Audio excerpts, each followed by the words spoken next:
Friends, स्वागत है आपका आपके अपने चैनल डायनेमिक लर्निंग्स ओरिजिनल्स पर। तो आज हम आपके लिए लेकर आ चुके हैं class 11th chemistry inorganic chemistry का फर्स्ट चैप्टर, जो कि है पीरियोडिक प्रॉपर्टीज़। ये चैप्टर जो है बहुत ही इंपॉर्टेंट है, क्योंकि इस चैप्टर का use physical chemistry, inorganic chemistry, organic chemistry तीनों पार्ट्स में बहुत ज़्यादा होता है। और ये चैप्टर बहुत ही ज़्यादा ईजी है और इसके क्वेश्चन कॉम्पिटिटिव एग्ज़ाम्स में भी बहुत ज़्यादा ईजी लेवल के आते हैं, तो आप इसको ईजिली क्रैक कर सकते हैं। तो आइए हम आगे इसमें देखते हैं कि पीरियोडिक प्रॉपर्टीज़ में आगे क्या है। तो सबसे पहले तो चैप्टर का नाम classification of elements and periodic properties, meaning कि एलिमेंट्स को क्लासीफाई करना और पीरियोडिक प्रॉपर्टीज़ को देखना। पीरियोडिक प्रॉपर्टीज़ जो है इसका सेकंड पार्ट है, लेकिन सबसे पहले हम इसमें पढ़ेंगे classification of elements. Classification of elements में हमारा सबसे पहला क्वेश्चन आता है why do we classify elements, कि हम एलिमेंट्स को क्लासीफाई क्यों करते हैं। मीनिंग ये कि हम एलिमेंट्स को ऐसे भी तो पढ़ ही सकते थे जैसे पहले से पढ़ते आ रहे थे, फिर हमने इनको क्लासीफाई ही क्यों किया, क्यों इतनी सारी बुक्स बना के इनको क्लासीफाई किया, क्यों इतने सारे लॉ आए, ये सब कुछ। तो इसका एक सिंपल सा रीज़न है कि पहले जो था इतनी फैसिलिटीज़ नहीं थी, तो साइंटिस्ट भी रिसर्च नहीं कर पाते थे, तो इतने एलिमेंट्स नोन नहीं थे। लेकिन 18th सेंचुरी तक बहुत कम एलिमेंट्स नोन थे। उसके बाद एलिमेंट्स नॉन एलिमेंट्स की संख्या बढ़ने लग गई। फिर जो है एलिमेंट्स हमारे पास बढ़ने लग गए, फिर उनको ऐसे एक रैंडम वे में असेंबल करने के रखने पर उनको पढ़ना डिफ़िकल्ट था। इसीलिए साइंटिस्ट ने सोचा कि हम इनको कोई न्यू वे से अच्छे तरीके से इनको हम असेंबल करके रखते हैं। इसीलिए हमने इन एलिमेंट्स को क्लासीफाई करने का सोचा। जैसे बुकिश लैंग्वेज में, as the number of elements gradually increased and then became very large, the need of classify the elements is arise. जैसे कि नंबर ऑफ एलिमेंट्स ग्रेजुअली बढ़ गया और फिर हमें एलिमेंट्स को क्लासीफाई करने की जो नीड थी वो भी हमारी बढ़ गई। नीड मतलब ज़रूरत बढ़ गई हमारी। In present time 118 elements are known and the number is increase day by day. वर्तमान समय में जो हमारे पास है 118 तक मौजूद हैं और इनकी संख्या बढ़ ही रही है, क्योंकि उनमें से कुछ रेडियो एक्टिव भी है और साइंटिस्ट रोज़ रिसर्च कर रहे हैं, तो एलिमेंट्स और भी फाउंड हो रहे हैं धीरे धीरे। अब सबसे लेटेस्ट जो एलिमेंट फाउंड हुआ है वो है ऑर्गेनिज्म, जो कि नोबल गैस है। 118 उसका एटॉमिक नंबर है। That's why need of classify elements, that's why we need of classify elements. इसीलिए हमें एलिमेंट्स को क्लासीफाई करने की ज़रूरत है। तो सबसे पहले एलिमेंट्स को क्लासीफाई करने की शुरुआत की थी डोबेराइनर ने। राइनर जो थे वो एक जर्मन केमिस्ट थे, जिन्होंने एलिमेंट्स को कैसे अरेंज किया। सबसे पहले उन्होंने एक एलिमेंट ए लिया, दूसरा एलिमेंट बी लिया, तीसरा एलिमेंट सी लिया, और उन्होंने अपने ट्रेड रूल के अकॉर्डिंग बताया कि अगर हम ए और सी के मास को ऐड करके उसको 2 से डिवाइड कर दें, मीनिंग मतलब कि उसका मीन ले लें, तो जो मास नंबर हमारे पास आएगा वो बी का मास नंबर के अप्रोक्सीमेटली इक्वल होगा। जैसा कि यहाँ पे लिखा हुआ है, John Dobereiner's German chemist arrange certain elements with similar properties in group of 3 called triads. The basis of arrangement was atomic masses of elements in a particular trade. The elements were arranged in order of increasing atomic masses, and the atomic mass of the middle element was almost the mean or the average of the atomic mass of the first and third element. Meaning कि उन्होंने 3 के trade बनाए और उनको ऐसे रखा कि जैसे उनकी प्रॉपर्टीज़ जो हैं वो सिमिलर हों। जैसे उन्होंने फर्स्ट ट्रेड कोई भी ले लिया रैंडमली, ए बी सी। ए और सी के मास को ऐड करके 2 से डिवाइड करने पर जो मास आएगा वो बी के मास के अप्रोक्सीमेटली इक्वल हो जाएगा। यही उनके ट्रेड का बेसिक लॉ था। और उन तीनों ट्रेड की फिजिकल और केमिकल प्रॉपर्टीज़ आपस में रिजेंबल करती थी कुछ हद तक।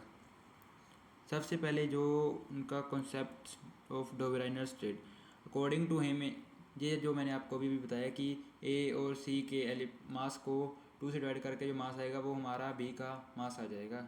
ये बुकिश लैंग्वेज में आपको ये सारा लिखा हुआ मिल जाएगा। जो उनका फर्स्ट ट्रेड था, first triad of Dobereiner was lithium sodium and potassium, Li Na K. First triad of Li Na K is arrange successfully because lithium has mass 6.9 approximately 7 ले लीजिए, and K potassium has mass 39 and half of their means, मतलब कि 39 plus 7 approximately 46 हो जाएगा। 46.2 23 आ जाएगा, जो कि approximately sodium का मास है। इसलिए ये ट्रेड सक्सेसफुल था। जो सेकंड ट्रेड था वो था कैल्शियम, स्ट्रोंशियम और बेरियम का। सेकंड ट्रेड ऑफ कैल्शियम 40.1 मास, स्ट्रोंशियम 88.7, बेरियम 137.3, तो इसमें भी वही हो गया 40.1 प्लस 137.3/2 इक्वल टू 88.7 आ गया। ये ट्रेड भी सक्सेसफुल था। This is also arrange successfully because this can also satisfy this trade rule. यही लिखा है, इसको इसको पास कर दिया। फिर हमारे पास थर्ड ट्रेड जो था वो था नोबल हेलोजेंस का, क्लोरीन, ब्रोमीन और iodine. This also satisfy the Dobereiner's triad because the mass of bromine का मास जैसा कि हम जानते हैं कि 79.9 होता है, और ये हाफ है 35.5 एंड 126.9, जो कि क्लोरीन और आयोडीन का मास नंबर है। क्लोरीन का 35.5 एंड आयोडीन का 126.9। 126.9 प्लस 35.5/2 79.9 अप्रोक्सीमेटली। ये भी ट्रेड सक्सेसफुल था। लेकिन ये सभी नॉन एलिमेंट्स को क्लासीफाई नहीं कर पाया, क्योंकि अगर हम ले लें हाइड्रोजन, हीलियम, लिथियम तो नहीं करेगा, नाइट्रोजन, ऑक्सीजन, फ्लोरीन तो भी नहीं करेगा। ऐसे बहुत सारे इसके लिमिटेशंस थी, इसलिए ये रूल फेल हो गया था। तो जब डोबेरनर ने ट्रेड रूल की शुरुआत की थी तब बहुत कम एलिमेंट नॉन थे। उसके बाद सर्चेज हुई और एलिमेंट्स फाउंड किए गए। फिर उन एलिमेंट्स को ट्रेड रूल के अकॉर्डिंग अरेंज करना सक्सेसफुल नहीं था, इसलिए ये रूल जो है वो फेल हो गया। इसके बाद आए न्यूलैंड्स जो थे, उन्होंने अपना लॉ ऑफ ऑक्टेव दिया। मींस कि उन्होंने एलिमेंट्स को संगीत के साथ सुरो सा रे गा मा पा दे पर अरेंज किया और बोला कि फर्स्ट एलिमेंट जो है उसकी प्रॉपर्टीज एट एलिमेंट के साथ रिजेंबल करेंगी। According to Newlands law of octave, when all elements are arranged in order of increasing atomic masses, there is a repetition of the property eighth element as compared to the given elements. मतलब कि जब हम elements को उनके increasing atomic masses के तौर पे arrange कर देंगे तो जो हमारा फर्स्ट एलिमेंट होगा और जो एट्थ एलिमेंट ऐसे ही आएगा, उन फर्स्ट और एट्थ एलिमेंट की जो प्रॉपर्टीज़ होंगी वो आपस में सिमिलर होंगी। ऐसे न्यूलैंड्स ने लॉ ऑफ ऑक्टेव बना दिया। लॉ ऑफ ऑक्टेव में उन्होंने एलिमेंट्स अरेंज किए जैसे hydrogen, lithium, fluorine, sodium, magnesium, aluminium, silicon, phosphorus, sulphur वगैरह वगैरह सारे एलिमेंट अरेंज किए। ऐसे उन्होंने सिर्फ यही एलिमेंट्स तब नॉन थे तो उन्होंने इनको अरेंज कर दिया। लेकिन सबसे बड़ी बात यहाँ पे तो उन्होंने 7 एलिमेंट को अरेंज किया, तब तो नोबल गैसेज हमारे पास थी ही नहीं। जब नोबल गैसेज आ गई तो ये सारा पीरियोडिक टेबल उनका डिस्टर्ब हो गया। तो ये पीरियोडिक टेबल ज़्यादा समय तक नहीं चल सका क्योंकि इसका बेस ही गलत हो चुका था। Limitation, this classification was successful only up two elements calcium, after that this get fail. मतलब कि ये जो है कैल्शियम तक ही सक्सेसफुली एलिमेंट्स को अरेंज कर पाया, उसके बाद ये फेल हो गया। ही प्लेसेस कोबाल्ट एंड निकल in same group after chlorine, that's is another failure. जैसा कि यहाँ पे आप देख सकते हैं कि उन्होंने कोबाल्ट और निकल को इकट्ठे एक ग्रुप में ही प्लेस कर दिया। ये आप देख रहे हैं जहाँ पे अभी बताता हूँ, हाईलाइट, ये कलर ब्लैक, एक मिनट चल ही नहीं रहा, इसको क्या हो गया। ये कोबाल्ट एंड निकल, ये यहाँ पे आप देख सकते हैं, ये जो मार्क किया इसको, यहाँ पे उन्होंने कोबाल्ट एंड निकल को इकट्ठा प्लेस कर दिया, जो कि एक फेलियर था क्योंकि एक ग्रुप में दो एलिमेंट्स कैसे प्लेस कर सकते हैं। उसके बाद उन्होंने ये रोथियम एंड रोडियम इनको भी इकट्ठे प्लेस कर दिया। सी प्लेटिनियम एंड इरिडियम, ऐसे मोस्कोवियम, ऐसे सीरियम, लैंथेनम, ऐसे सारे एलिमेंट्स को उन्होंने किया जो फिर इसको गलत साबित करता है। इसके बाद इसका और एक और ड्रॉबैक था, उन्होंने उस टाइम जो 56 नॉन एलिमेंट्स थे उन्हीं को अरेंज किया, लेकिन उसके बाद और एलिमेंट्स भी आए, वो इस रूल को फॉलो नहीं करते थे। जैसे लिखा है, he arranged only 56 known elements but further more elements are found and they can't resemble with this. Noble gases was discover, ये तो अभी डिस्कस कर ही लिया कि नोबल गैसेज तब डिस्कवर्ड नहीं हुई थी। उसके बाद जब नोबल गैसेज आई तो ये कम्प्लीटली फ्लॉप हो गया। इसके बाद जो नेक्स्ट साइंटिस्ट थे उनका नाम है लोथर मेयर। लोथर मेयर ने जो है वो अपनी एटॉमिक वॉल्यूम की कर्व दी थी और उन्होंने बताया था अपनी कर्व के अकॉर्डिंग कि वो एलिमेंट्स को कैसे प्लेस कर सकते हैं। जैसे ये आप देख रहे हैं यहाँ पे कर्व है, ये सारी कर्व है, ये आप देख सकते हैं।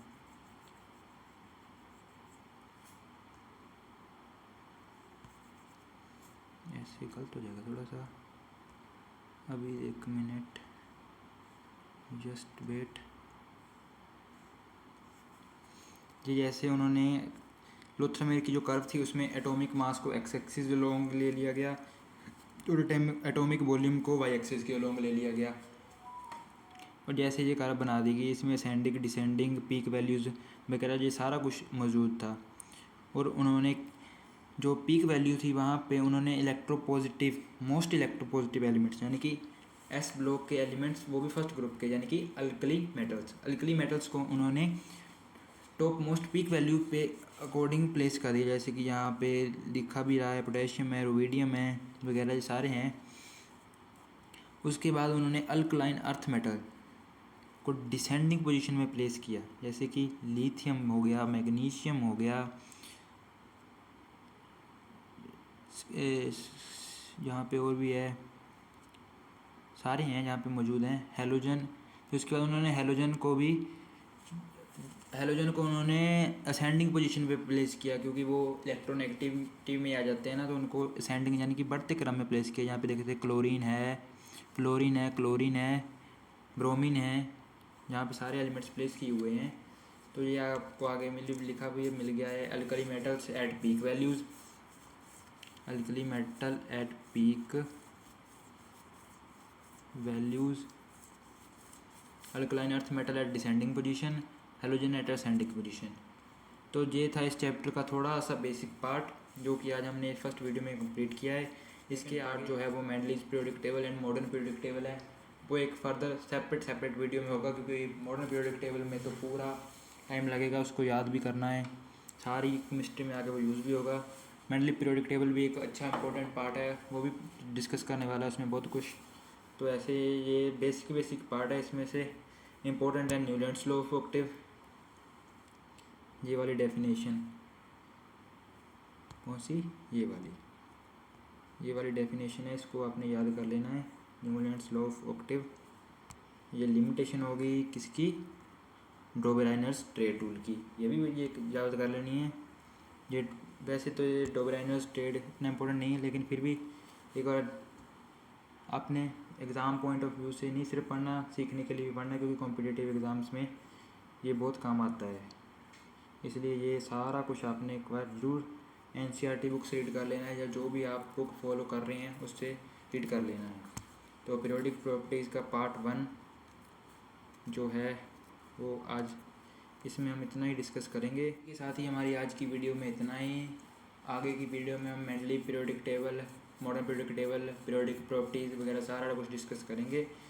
तो चैनल को सब्सक्राइब जरूर करें, लाइक करें, शेयर करें, सब्सक्राइब करें, और ऐसी वीडियोज़ के लिए बने रहें हमारे साथ। तब तक के लिए थैंक यू।